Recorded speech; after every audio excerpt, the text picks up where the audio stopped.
Hi, Gordon. This morning we're going to pull the transmission and replace it on a 1983 300 CD. The automatic transmission is very heavy and you really need a special jack to get it out of there. You may not need one to get it out, but you certainly will need one to get it in. I'm going to use a jack that my dad gave me. It's really kind of an antique. It's a gear operated jack. The critical piece of it is that it can be adjusted in 3 dimensions. So the cradle right here is where the pan of the transmission will sit when we drop it out. And so the jack, as you can see, will raise and lower like that, so that the pan of the transmission sits there. And the back of this particular jack is another gear adjustment, but as you can see, it tilts forward the cradle and tilts it back, of course, so that you can adjust the transmission that way while it's on the cradle. And then the last dimension is another little gear. This whole thing sits on a cradle like that, so that the cradle will move back and forth, you see, so that the transmission could be adjusted in that dimension too. Now the odds are that you don't have a jack like this, but you can rent one of these jacks at any rental place. It's a very standard thing. It's used to remove exclusively to remove an automatic transmission when you don't have a hoist, when you got one sitting on the ground. Now you've got to get the car up high. What we have done is jack this car up and put the front end of it on roll-up ramps, and we put the back end high on jack stands. The reason we didn't put the back end with ramps is because when we remove the driveline, we'll have to have the wheels be able to turn. So we need the back wheels free, but there's no reason to have the front wheels free. Now the various things that we need to do to drop this transmission out of there, we have to pull the radiator because we're going to drop the engine down to get to those bolts and pull the transmission out. So we have to pull the radiator because the fan bangs into the radiator when the engine drops down. So we're about to pull the radiator out. In addition, I always drop the exhaust manifolds because it's sort of in the way. It's possible to put this transmission in there without dropping the exhaust manifold, but to me it's just a lot easier just to drop the whole exhaust system right at the manifold. I'm sorry, the exhaust pipe and the muffler, and that whole assembly just drops right off. And then we've got to pull the drive line is another major component that we have to remove to pull this transmission. And then there are 8 bolts around the periphery of the transmission, and then there are 6 that hold the torque converter on. We'll show you where those all are. And then a few other things to pull out, but that's basically it. We've got to get the car jacked up, get it high, and it's high enough to clear this particular jack. Got it jacked up about 19 inches. So the very bottom of the car is about 19 inches high, and we've essentially got it close to level. And I'm sure that's enough to clear this particular jack. And of course the transmission isn't that high, but if we look at the back end of this jack, my jack is only about 15 inches high, so I've got a few inches to spare to maneuver the jack around underneath the car. Trying to think of what else I could tell you at this point. Let's look at some of the tools that I'll need. I've sorted through them. Need a bunch of end wrenches. I know I just threw a whole bunch in there. I need my standard set of 3/8 drive, just a rack of sockets, and some ratchets, and a speed handle, and extensions. Also, I know I need a set of hex. The bolts that hold the transmission to the engine are 10 millimeters. So I know I need that. And in addition to that, I know that what I want is a 3/8 to 1/2 inch drive reducer, because those bolts are really tight, and I'm going to need some 1/2 inch ratchets and extensions. Now in addition, I always have real long extensions, 1/2 inch drive, because those bolts that hold that transmission in, it requires to get way back in back, or at least that's the easiest way to do it, with a ratchet set up like that to get the bolts. And it might even require that I have a wobble joint on there in this particular 1/2 inch drive. So I'll need that for sure. And then a set of just standard half-inch drive breaker bar, ratchet, and so forth. I know I need a 27 millimeter socket to turn the crank, and I've just got a set of a rack of half-inch metric. And then, in order to disconnect the drive line, you've got to turn a big nut on the drive line, and you've got to have something like a little pipe wrench, a big pair of pliers. We've shown you that once before, how to pull that drive line, but we have to pull the drive line. We'll show you again how to do that. So let's get started. The first thing we need to do is pull the radiator and drop the exhaust off of the thing.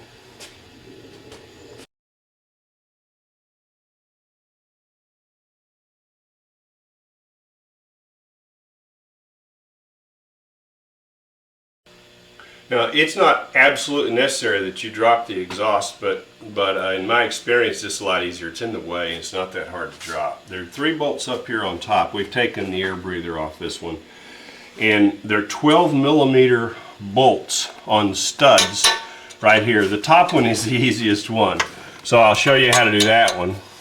Easy enough. They're locking nuts. They're locking bolts, so they're going to be kind of hard coming all the way off, and a lot of times they're rusted, and you got to put some WD-40 on there. But it's just a lot easier to go ahead and take them off. There, I broke it loose.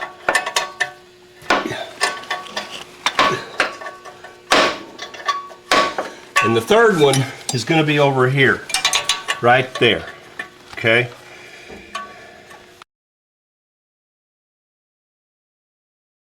I take these 2 bolts off, and that way I've got 2 bolts that hold the transmission simultaneously with dropping the bracket. Now, these are 17 millimeter bolts, and they're tight, and the ones up top have a hex, but these are just standard 17 millimeter socket heads. So we need to break both of those loose, and that one is in a real tight spot because of that tube that's used to fill the, no, it's actually the oil cooler line that's in the way, but if I get up there with a wobble socket, I suspect I can break it loose. Yeah. So I used a short extension and a wobble joint on that one to work my way around that transmission cooler line.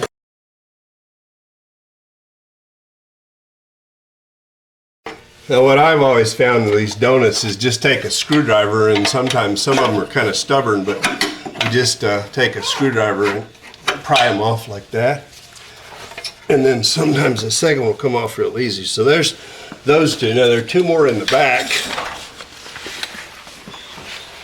Usually if you can get one of them, the other one will come.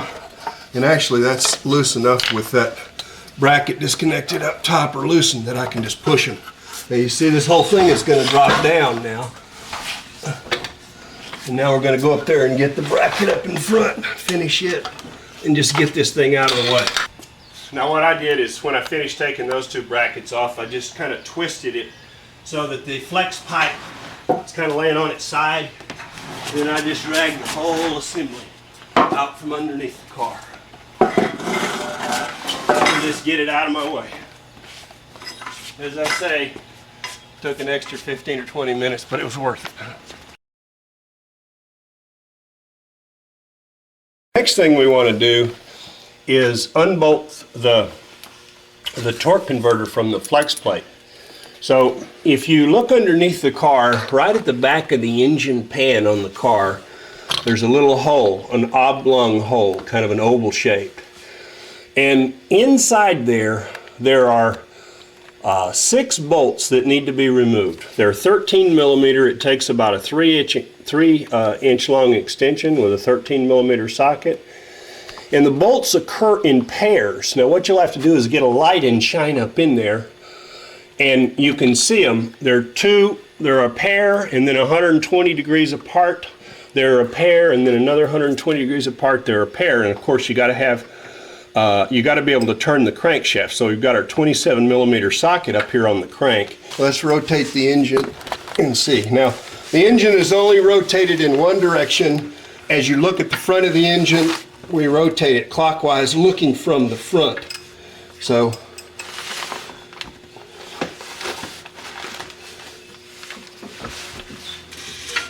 here they come. I can see them. There went one. A little bit farther. Right there. Great. You might have to get a little mirror. Sometimes that helps if you can't get your head far enough up in there to see them.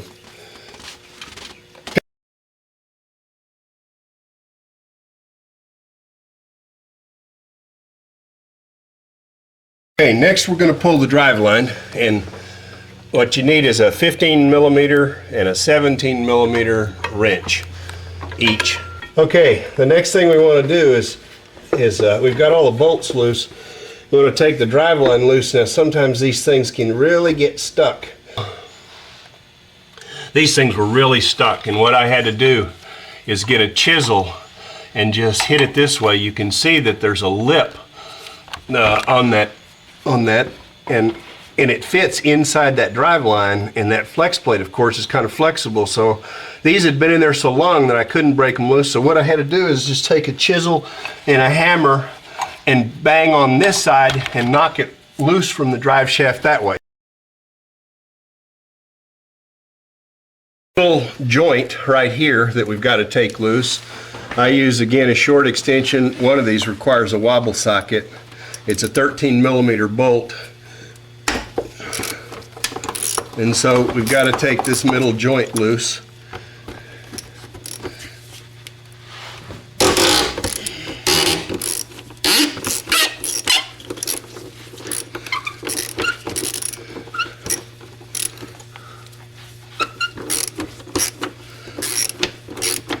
And before we take that all the way down, let's go ahead and get this other thing undone or loosened up. This drive shaft, once it's in position, it tightens up so that you can shorten it and lengthen it by about an inch maybe with a joint right here. If you didn't know that, you'd really fight these things forever.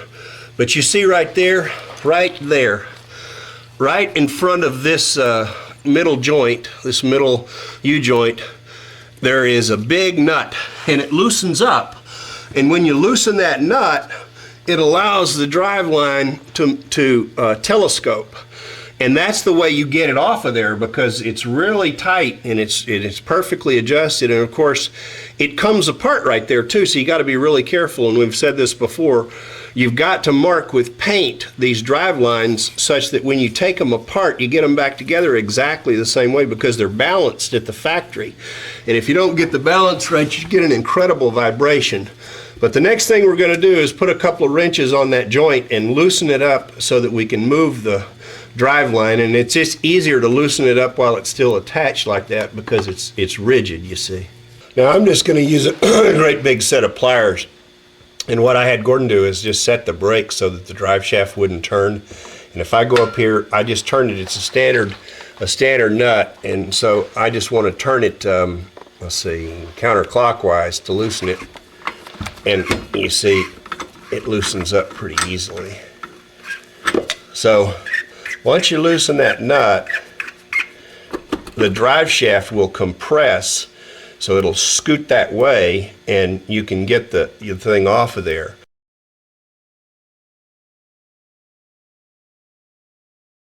So we're going to loosen the 3 bolts that are not tying the flex plate to the back of the transmission.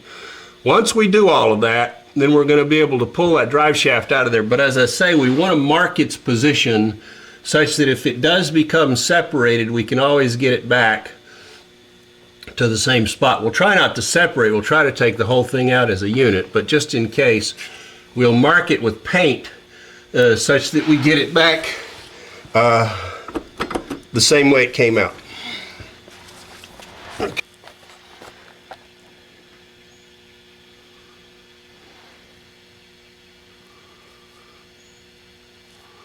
That's just a precaution, just in case they become separated when we pull it apart. when we pull it out of there, I'm sorry. Okay, now we're going to put a screwdriver behind the back of this and just pop it like that, and it comes off of there. And then we should be able to, we finally got it pried loose. You see that little pin right there sticks inside the drive line, and we literally had to take a crowbar to pry that thing forward enough. Normally you get enough clearance by loosening that nut, but this one was pretty stubborn. Now anyway, we've got all the things loose, and we're going to, without separating that drive line, just slide it back. If we separate it, we do have our paint mark, but I just prefer not to separate them.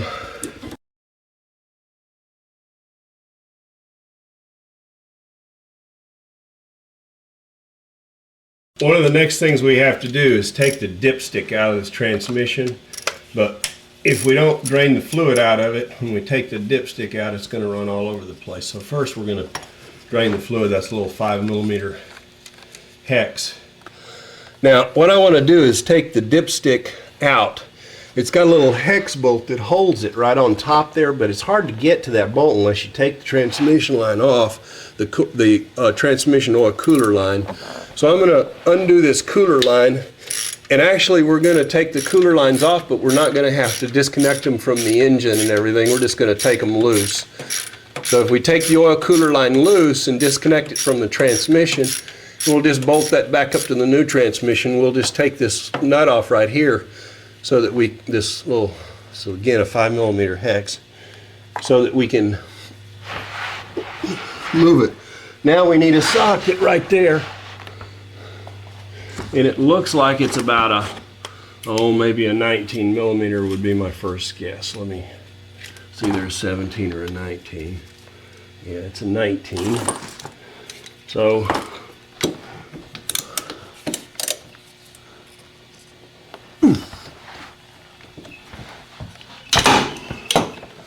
was on there tight. We want to take the dipstick tube out, and what we have left to do up top is to undo a bolt.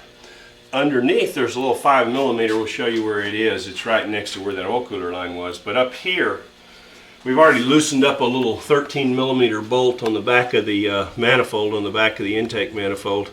And so we have to take that off, and now that piece is loose. Now I've already loosened that 5mm underneath too. So we're going to set that aside. And now while we're up here, we're going to go ahead and take this Bowden wire off, because we're going to leave it with the transmission. So we need to do that, and then that just mashes in, and this whole thing comes out. You see, there's a little compression fitting right there that mashes together, that holds that Bowden wire. So we need that to come with the transmission. This 5mm hex is a real nasty spot. Normally I can't use it with a socket type 5mm, so I've loosened it up with just a regular standard Allen wrench, and so I've got it loose, and I'm just about to be able to lift this dipstick out of here. Just a little more.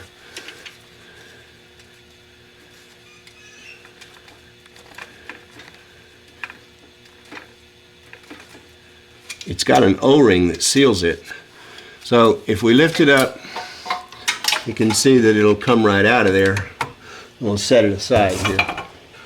Okay, now I'm going to drop the oil cooler line on this side. Again, there's a 5mm hex that attaches it to the bell housing, little bracket there. And then there's a 19mm banjo bolt that ties it into the transmission. So I got that off. There's a 19mm, you're going to have to use a box end. It's way up there, but you'll see it. It's where the transmission line attaches, the cooler line attaches to the transmission. And we got to take that off and get it out of the way.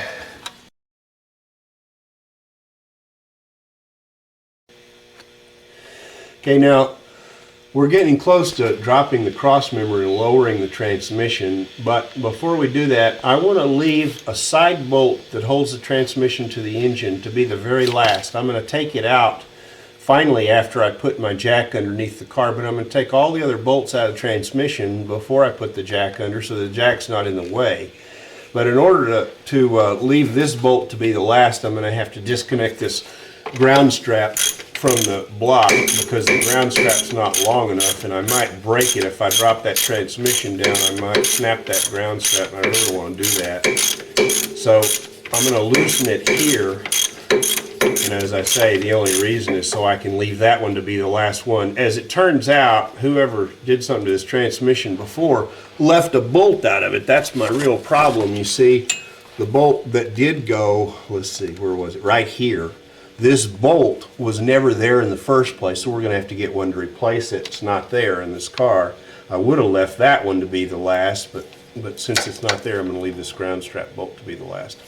So now what we're going to do is put a jack under it and lower the transmission and just let the whole thing hang there while we disconnect the wires. We got to disconnect several things: the speedometer cable, the shift linkage, and the various switches. There's a switch that detects, you know, when it's in park, a neutral safety switch that we have to disconnect and so forth. So there's some electrical connections, but they're pretty easy to disconnect.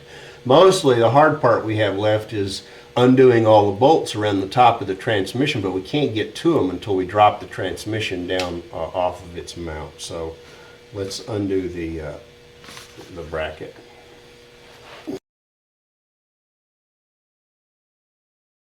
Now we're going to drop the cross member. What we've done is put a jack underneath the pan of the transmission to hold it up, because when we drop this cross member, and it's 4 17-millimeter bolts here, here, and on the other side here and here.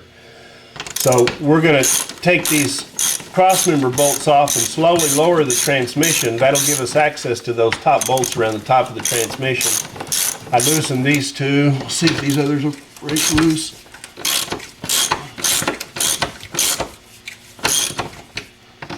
And as soon as we get them all loose, we're just going to slowly lower the transmission and then get that jack out of the way.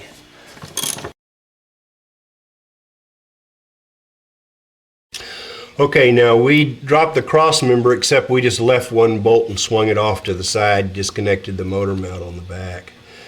2 bolts right there.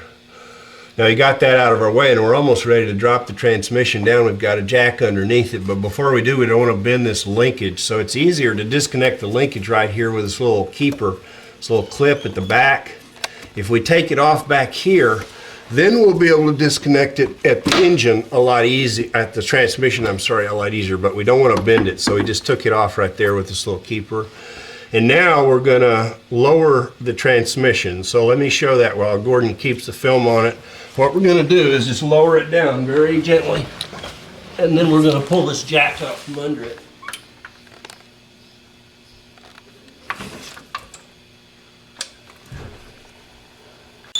What's holding it down? It's just resting on the cross member.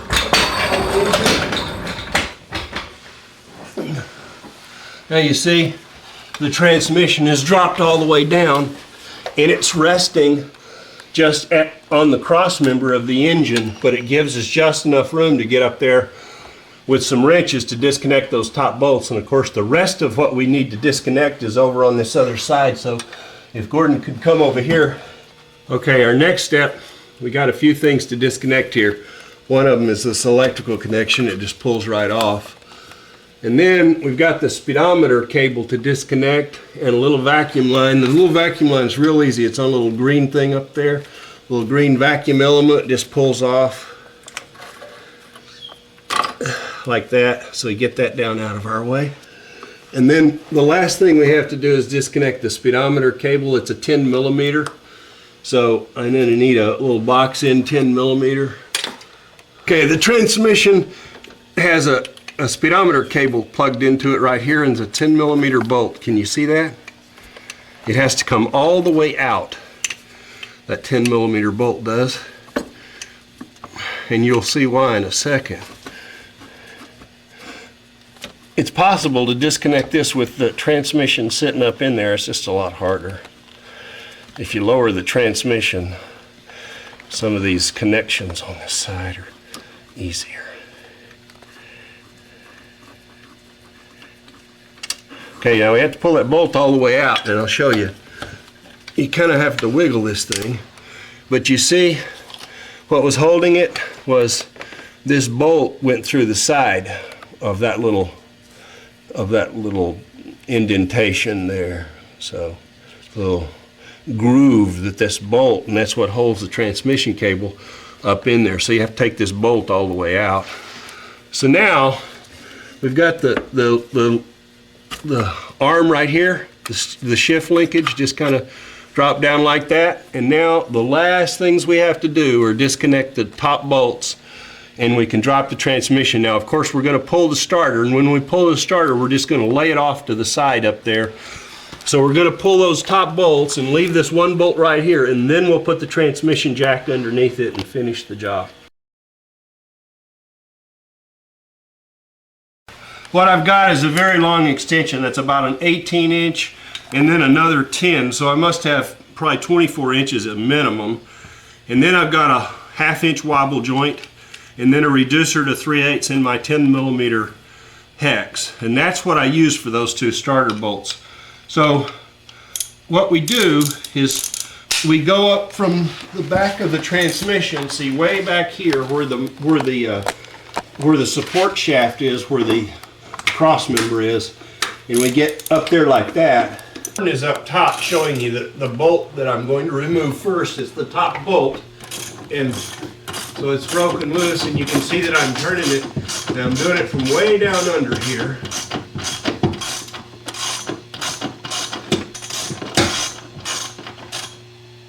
And that's one of the reasons that I disconnected the exhaust, because it's in the way to do this very effectively.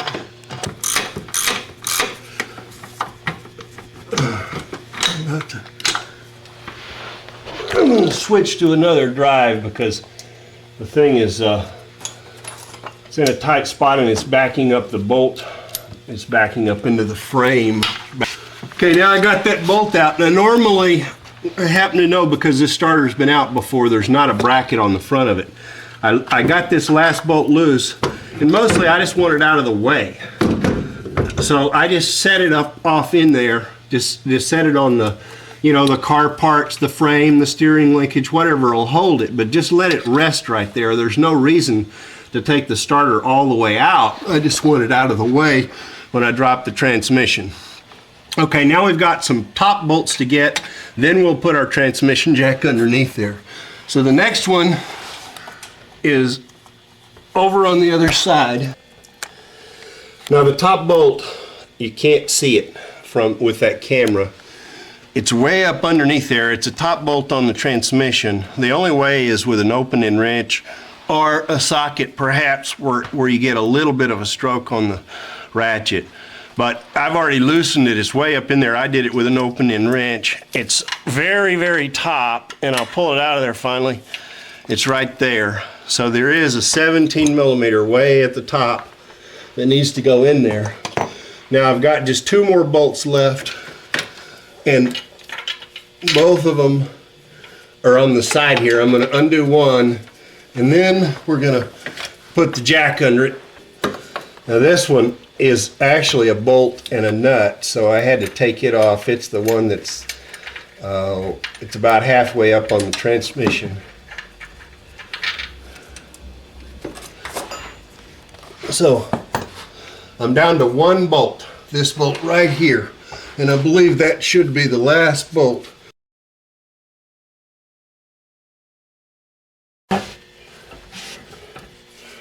Okay, now the fun part.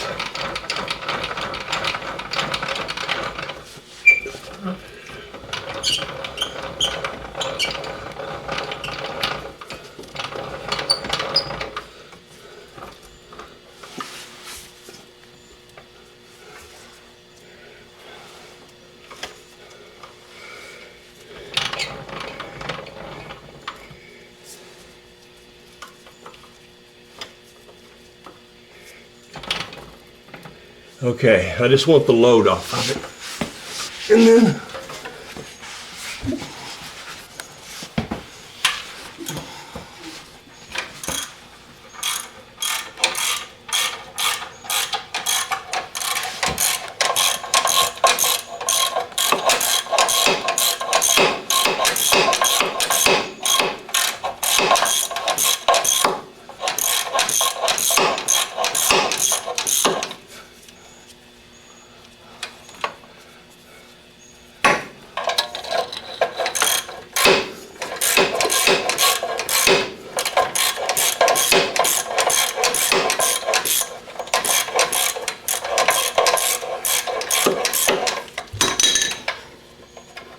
Okay.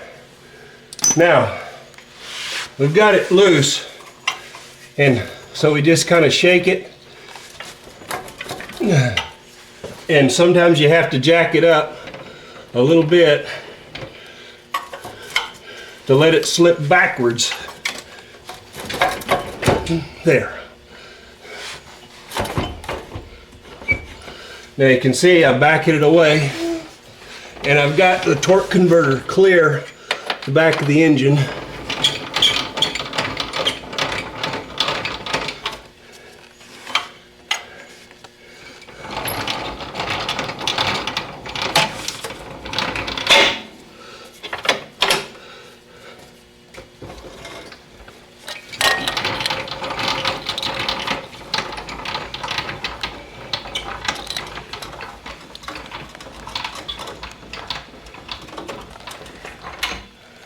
Now, usually what I have to do is take it off the jack at this point because I don't have the car really high enough to get everything out of there together.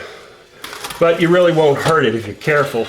Just carefully drop it off like that and slide it out. And notice I took my carpet out because transmission jack is hard to maneuver the carpet. Okay, so we got it out of there. Now, notice this torque converter is held in here by a pin. And if you wanted to pull the torque converter out right now, you could. But when we rebuild the transmission and put the torque converter back, we'll have to put that pin back. So now we're ready to go in with, we either rebuild this transmission or go in with another one.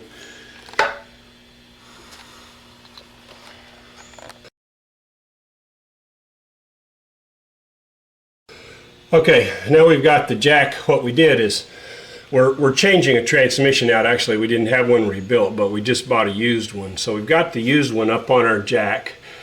What we had to do is slide the transmission under the car and put it on there.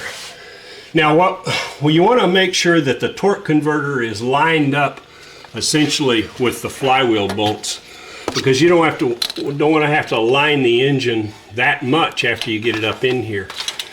You remember those 6 bolts that hold the torque converter. So you want to make sure that they're sort of in line as much as you can. So we put them about the bottom. And so now we're just going to jack the transmission up, and what you have to do is just kind of work it up. You just have to drive it up there a ways and then drive the jack forward and keep manipulating it. But fortunately, with this kind of a jack, you can manipulate it in many dimensions, and so it's not as difficult as it would otherwise be.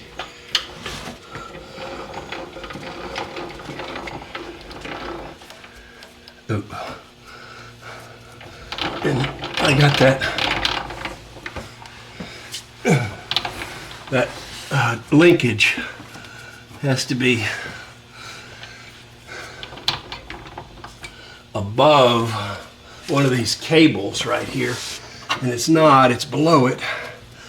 So I need to lower it and get it in front there. Okay. What I was doing was this shift linkage has to be above. It's an emergency brake cable that runs through that cavity. And I'm just going up and making sure things don't bind as I'm going up.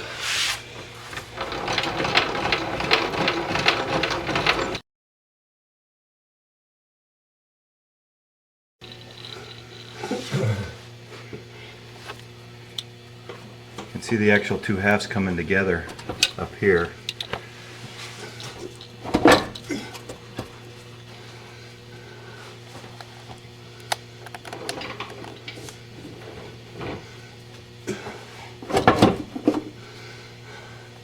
I think it just slipped in the dowel pin. In fact, I'm sure it did. Now I'm going to put a bolt in there. As soon as I get a couple of bolts in, it will be home free. The rest of it is just patient work. Now this one was the last one, remember? The cable bolt. And what I do is usually get one on each side, make sure that it's bolted up, not in a bind, because that torque converter has to fit right in the middle of that flywheel. And there are dowel bolts that align along the periphery. There's one, maybe two dowel pins that line up, but when it goes in as well as I just got it, then I can be pretty sure that I'm in good shape. Okay, I got this, I'm on the other side now. I got the transmission in there. Of course, it has to line up perfectly, and I did it with the jack, and now I've put one bolt on the driver's side. Now I'm going to put this starter bolt with the starter on the passenger side. As soon as I snug up these two bolts, I'm going to get that transmission jack out from underneath here. The rest of it is just reverse order. So just connect everything back the way in reverse order, and we'll leave that as an exercise for the mechanic. And so we're essentially finished. This was the hard part, stabbing the transmission back up in there. The rest of it is just a matter of reversing the order of things, and we'll leave that as an exercise for the viewer. We're done.